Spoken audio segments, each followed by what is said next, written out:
এখন রাত গভীর। খাদের মধ্যে দূরের নালার পাশে ভারী জানোয়ারেরা চলাফেরা করছে। খঞ্জস আওয়াজ শোনা যাচ্ছে দূর থেকে। সম্বর কি নীলগাই হবে, বাইসনও হতে পারে। চাঁদের আলোয় পট্টহীন কোমল সাদা গেন্ডুলি গাছগুলোকে সাদা মোমের মতো দেখাচ্ছে। সাদা সাদা মই ফুলগুলোকে সাদা সিল্কের রিবনের ফুল বলে মনে হচ্ছে। রাতে কুসুম শিমুল পলাশকে কালো কালো মনে হয় ওদের শোভা দিনে। খাদের ওপাশে একটা উঁচু পাহাড়, উটের পিঠের কুঁজের মতো। তার কুঁজ চাঁদটাকে প্রায় ছুঁয়ে ফেলেছে। তারার মালা আকাশময়। চাঁদের আলোয় ওদের প্রভা মলিন, তবুও আছে। চন্দ্রকান্তর সঙ্গে ভালো করে কথা হলো না। উনি রাতে যেতে বলেছিলেন। এমন রাতে আর দিনে তফাৎ কি? চারিদিকে চোখ রেখে নিঃশব্দ পায়ে হাঁটছি। যারা বনে জঙ্গলে ছোটবেলা থেকে ঘোরে, তাদের পা ফেলার কায়দাও শিকারি জানোয়ারের মতো হয়ে ওঠে। নিঃশব্দে চুপিসারে ছায়ার মতো এগিয়ে যায় তারা, এক ছায়া থেকে অন্য ছায়ায়, ছায়ায় ছায়ায়।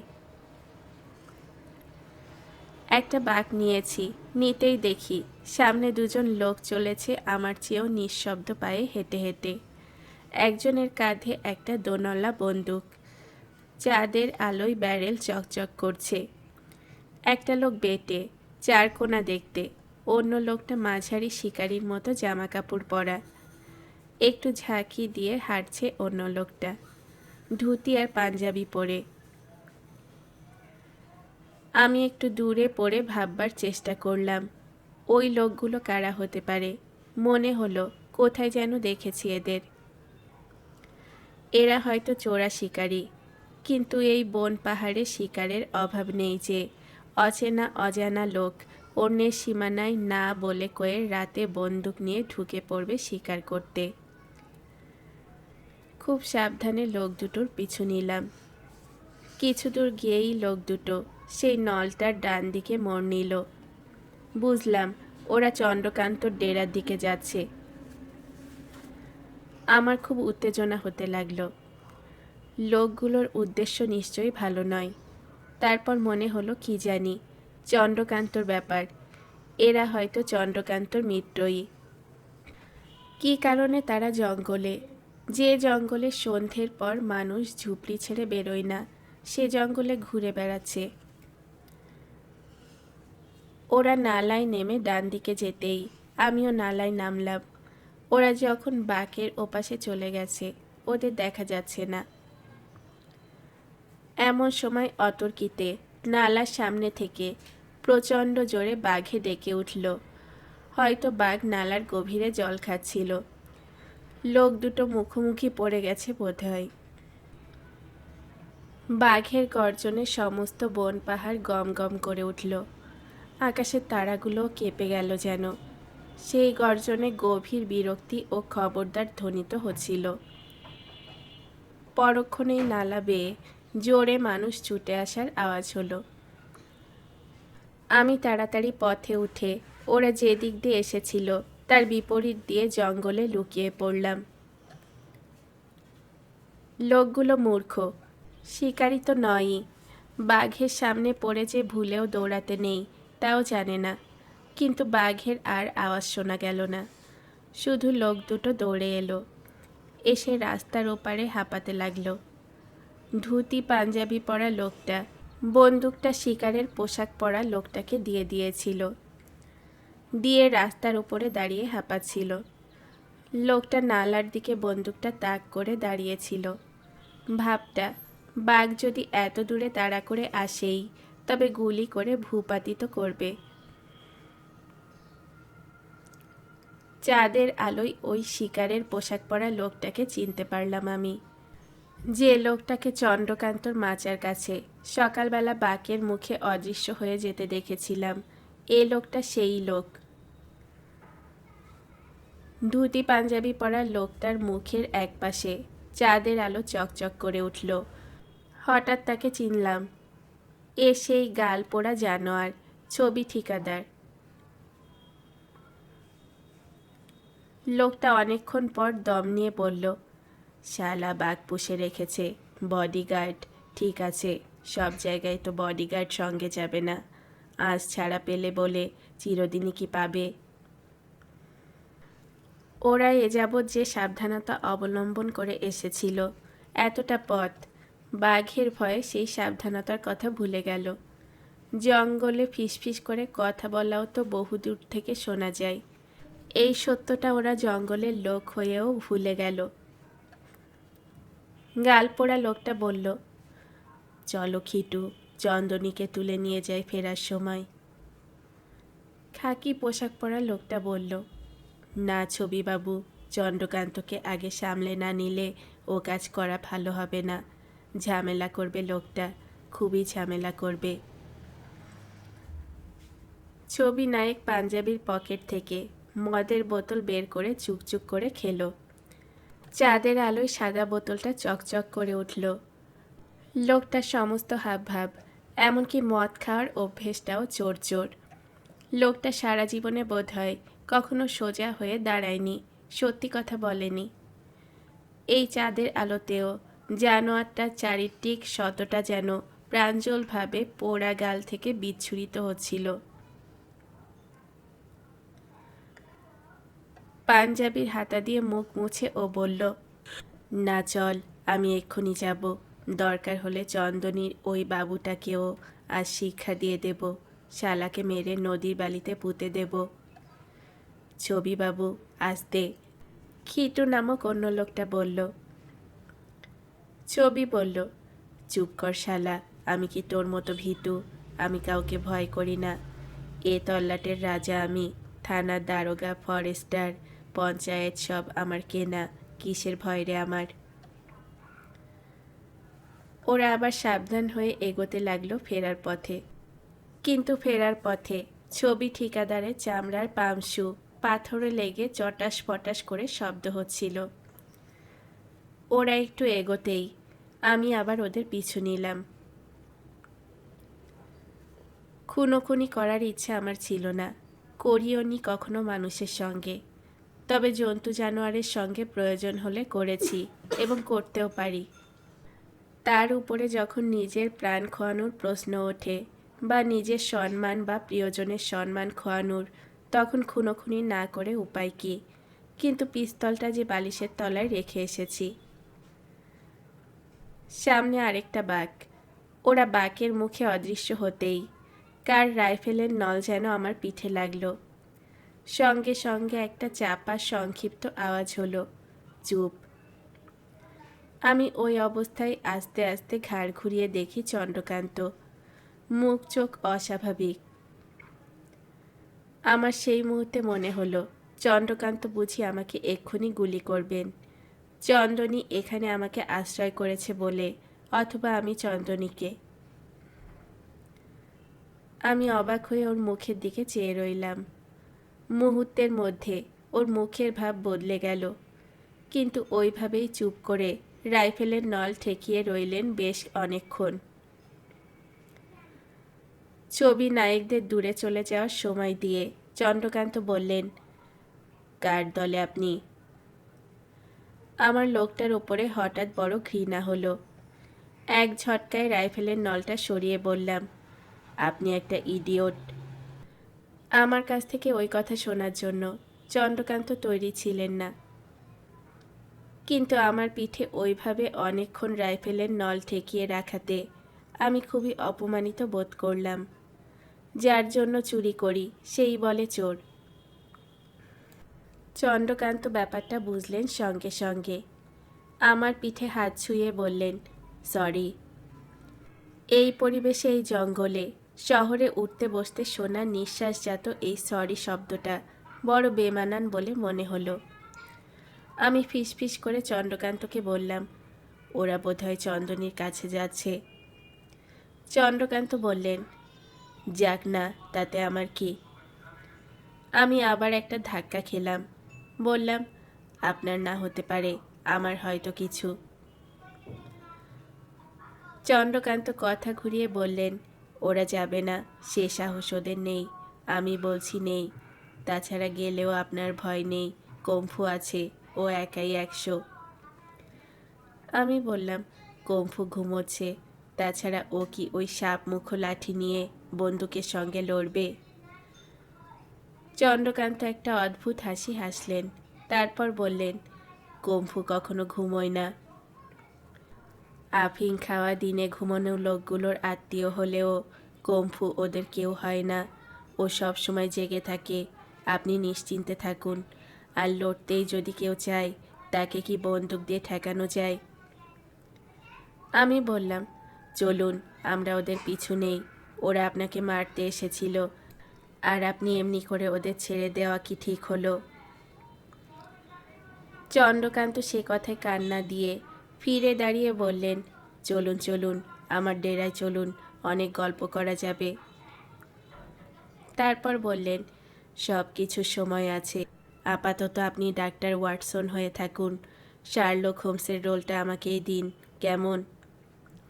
আমি হাসলাম, বললাম, ঠিক আছে। নালাটাতে নেমে চন্দ্রকান্ত কয়েক পা এগিয়েই নালাটা ছেড়ে ডান দিকে উঠলেন। উঠে একটা শর্টকাটে ভেতরে ঢুকলেন জঙ্গলে। আমি বললাম, বাঘটা কি নালার সব জল আজ রাতেই খেয়ে নেবে? অনেকক্ষণ তো এক জায়গায় থাকার কথা নয়। চন্দ্রকান্ত বললেন, বাঘটা একটা বড় চিতল হরিণ মেরেছে কাল সন্ধেতে, নালার মুখেই। আজ ভোজ শেষ করে তারপরে যাবে ও। আমি হাসলাম, বললাম, ছবি নায়ক দৌড়ে এসে হাঁপাতে হাঁপাতে কি বলছিল জানেন?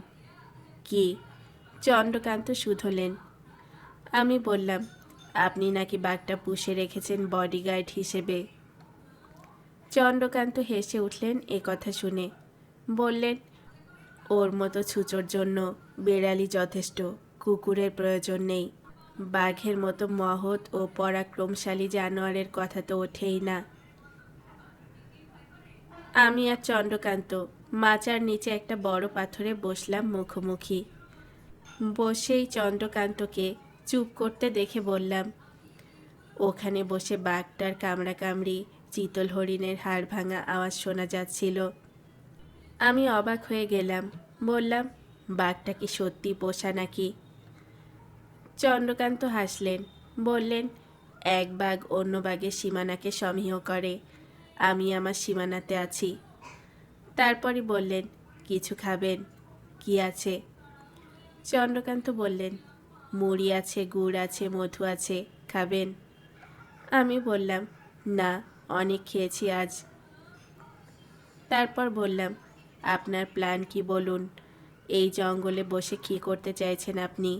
হাতিটা না মারলে তো স্বাভাবিক জীবনযাপন করতে পারতেন। এমনি করে পালিয়ে পালিয়ে কতদিন কাটাবেন? চন্দ্রকান্ত হাসলেন, বললেন, বাকি জীবন। এখন হাতি মারার অপরাধে ফেরার, কয়েকদিন বাদে অন্য অপরাধে ফেরার। অপরাধের সংখ্যা বেড়েই যাবে একে একে। পালাতে হবে আরও গভীর জঙ্গলে। এই তো মজা। একঘেয়ে জীবনযাপন আমার ভালো লাগে না, জানেনই তো। ভয় পেয়ে বললাম, ছবি নায়ককে নিয়ে কি করবেন আপনি? নিশ্চয়ই প্রাণে মারবেন না। তারপর বললাম, প্রাণে না মেরে শিক্ষা দিলে হতো না? শিক্ষা দিলেও শিখছে কে? গাল পোড়া ছুচোর, ওই একমাত্র শিক্ষা। আমার সত্যিই ভয় করছিল, খুনির শাগরেদ হিসেবে আমাকেও টানাটানি না করে। আমি বললাম, পুলিশ যাবজ্জীবন দ্বীপান্তর হবে কি ফাঁসি? চন্দ্রকান্ত তাচ্ছিল্যের সঙ্গে বললেন, হলে হবে। আমি বললাম, যাকে হাতিটা কি করে মারলেন বলুন তো? কেন মারলেন? এটা কোন হাতি? সেই দাঁতাল বিড়িগড়ের? না মশাই, বিড়িগড়ের দাঁতাল কি মহানদী সাঁতরে আমার পেছন পেছন এত দূর এসেছিল? এ বলরামের হত্যাকারী নয়, তবে সেও হত্যাকারী শ্রেণীরই। বলেই চন্দ্রকান্ত গম্ভীর হয়ে গেলেন। বললেন, আপনি এখনো প্রেমের গল্প লিখে যাচ্ছেন? আমি বললাম, কেন, প্রেমে কি আপনার ঘেন্না? না, তা নয়। নরনারীর প্রেম তো থাকবেই, চিরদিনই থাকবে, তা বলছি না। তবে প্রেম বলতে আপনারা যা বোঝেন আমি তার চেয়ে অনেক গভীরতর কিছু বুঝি। মানুষের প্রতি মানুষের প্রেম। আমার প্রেম এই কম্ফুদের প্রতি, নারায়ণদের প্রতি, এরকম লক্ষ লক্ষ দেশি বিদেশি মানুষদের প্রতি। এখানে ন্যাকা ডায়লগের জায়গা নেই। এ প্রেম তরল নয়, সলিড। এ কারণেই চন্দনীর জায়গা হলো না আমার জীবনে। তারপর বললেন, লিখে যান, চালিয়ে যান আপনারা। ভালো রোজগার হচ্ছে কিনা বলুন। একটু থেমে বললেন, পঞ্জিকা কিন্তু আপনাদের বইয়ের চেয়েও বেশি বিক্রি হয়। আমি আড়মোড়া ভাঙলাম, কিছু বললাম না। কথা ঘুরিয়ে আমি বললাম, এসব খুনোখুনির ভাবনা ভালো নয়। আপনি বরং ছবি নায়কের বিরুদ্ধে কেস ফাইল করুন। কেস? কোর্টে? বলেই হাসলেন চন্দ্রকান্ত। বললেন, তাহলে আপনি ওই হাতিটার বিরুদ্ধেও কেস ফাইল করতে বলতেন বোধহয়। অত বড় জানোয়ারের বিরুদ্ধে কেস কি হতো হাইকোর্টে? হাইকোর্ট কি তা নিত? হাতি কি সেন্ট্রাল সাবজেক্ট? তাহলে তো সুপ্রিম কোর্টেই ফাইল করতে হবে। আমি না হয় দিল্লি পৌঁছে যেতাম, কিন্তু হাতিটা। তারপর রায় বেরোলে অত বড় হাতিটাও কি সেই ভারী রায় বয়ে আনতে পারত? আমি বললাম, সব কথা গোলমাল হয়ে যাচ্ছে। চন্দ্রকান্ত বললেন, হাতিটার কথাই বলি। ওই হাতিটা বুঝলেন সমস্ত এলাকাটাকে তার পায়ের তলায় দাবিয়ে রেখেছিল। ঘর ভাঙছিল, ধান খাচ্ছিল, মানুষ মারছিল একেবারে ঠান্ডা মাথায়। গরু মোষকেও আশ্রে পায়ের তলায় ফেলে মারছিল। তার চলার পথে যা কিছু সে পাচ্ছিল তাকেই সে সমূলে উৎপাটিত করছিল। চন্দ্রকান্ত একটু থামলেন, কান খাড়া দিয়ে কি যেন শুনলেন একবার। তারপর আবার বলতে লাগলেন, সে যে কি ভয় আপনাকে কি বলবো। লোকে ঘরের মধ্যে কথা কইতে ভয় পেত, পথে বেরোলে ভয় পেত, মাথা উঁচু করে হাঁটতে ভয় পেত। হাতিটা প্রত্যেক মানুষের বুকের মধ্যে ভয় একেবারে সেধিয়ে দিয়েছিল। সব সময় ভয়, সব সময় হাতির ভয়ে জবুথবু হয়ে হাত পা গুটিয়ে বসে থাকা। গ্রামে ধান কাটা বন্ধ, গান গাওয়া বন্ধ, যাত্রা বন্ধ, সব কিছু, সব সাধারণ স্বাভাবিক জীবনযাপন স্তব্ধ হয়ে এসেছিল। গ্রামের লোকগুলো ওকে হাতি বলতো, কিন্তু আমি বলতাম, ওদের বুঝতাম যে আসলে ওদের শত্রু হাতিটা নয়।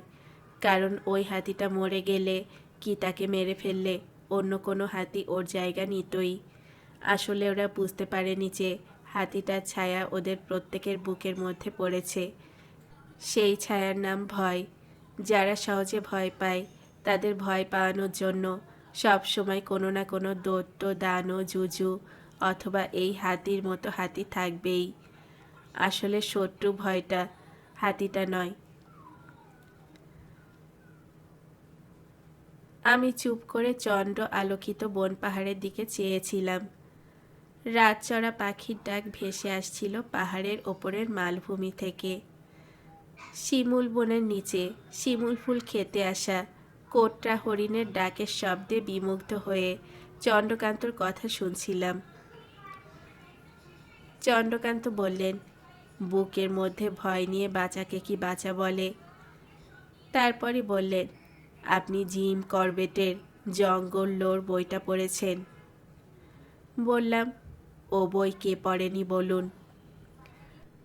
ওখানে চুড়াইলের যে ঝড়ের রাতে তীক্ষ্ণ বাঁশির ভৌতিক স্বরের কথা উনি লিখেছেন এবং সেই ভয়ের রহস্য উদ্ঘাটনের কথাও। তাতে এক জায়গায় তিনি বলেছেন, আপনার মনে আছে কি? কি বলেছেন? আমি বোকার মতো শুধলাম, মনে নেই। চন্দ্রকান্ত বললেন, বলেছেন যা কিছুই বিপজ্জনক তার প্রতি প্রত্যেকের অদম্য কৌতূহল, আকর্ষণ থাকে, এমনকি ছোট ছেলেদেরও। এক ঝড়ের বিকেলে সেই ভয় বুকে করে ভয়কে জয় করার জন্য উনি গিয়ে বাঁশির রহস্য উদ্ঘাটন করলেন। দেখলেন ঝড়ে একটা মহিরুহু আর একটা মহিরুহুর ওপর পড়ে গেছিল অনেকদিন আগে। তখন দুটো গাছই শুকনো হয়ে গেছে। খুব জোরে জোরে ঝড় উঠলে সেই গাছটাকে হাওয়া ঠেলে তুলত কিছুটা, পরক্ষণেই হাওয়া সরে গেলে আবার পড়তো এসে শুকিয়ে যাওয়া ছোট মহিরুহুর ওপরে। শুকনো কাঠের সঙ্গে শুকনো কাঠের ঘর্ষণে তা থেকে তীক্ষ্ণ বাঁশি সুরের মতো আওয়াজ উঠত। তাতেই লোকে ভয় পেত, ভূত বলতো।